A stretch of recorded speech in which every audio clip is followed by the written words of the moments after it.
All right, Money Vikings, welcome back to the show, Money Viking G. I got a very good one for you today, and this is basically what I'm going to lay out today is going to determine the future of Bitcoin.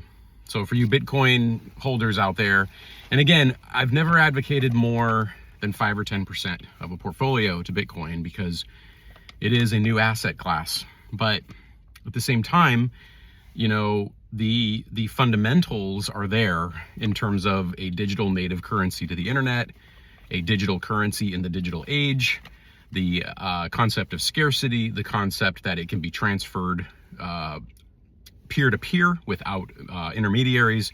So there's a lot of value, as we know, to Bitcoin as an asset.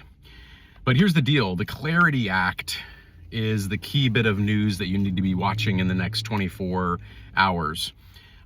What is the Clarity Act? So the Clarity Act is basically an act that's coming out of Congress. It's set up basically a battle between the banks and the crypto community and the crypto businesses.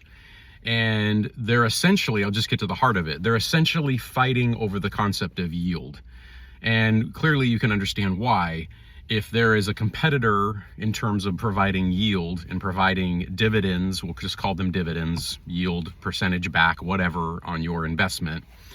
If there is competition with the banks for that, less people are going to want to put their money in banks, and they're going to be putting their money in crypto assets that have competing yields, okay, higher yields, better yields at acceptable risk levels. So that's the key question that an investor asks themselves. So the Clarity Act is supposed to create a framework. It's supposed to create the rules in terms of how digital assets will be regulated. So that's the key thing here. Regulation has its place in terms of risk management because you can't be in the wild west of things. Otherwise, no one will trust it, and it's all just a big scam Ponzi scheme. And with some moderate level of regulation, you get trust in the system, right? So that's what is being asked here. That's what people want in general. So there is disagreement over enforcement authority. And like I said, there's disagreement over yield. So the White House has stepped in. There have been meetings over the last 24 hours in order to try to settle these disputes by the end of this month. So this is a critical 24 hours in a critical month. The White House has set a goal of signing the Clarity Act by April 3rd. So that's, it's still February, so it's two months away.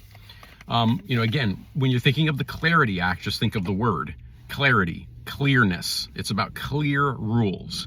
And that's what people want to understand. They want to understand what are the clear rules of what I'm investing in. And that's the key thing, and all investors have to ask themselves, what are the rules of investment? Okay, the rules of engagement when it comes to this investment.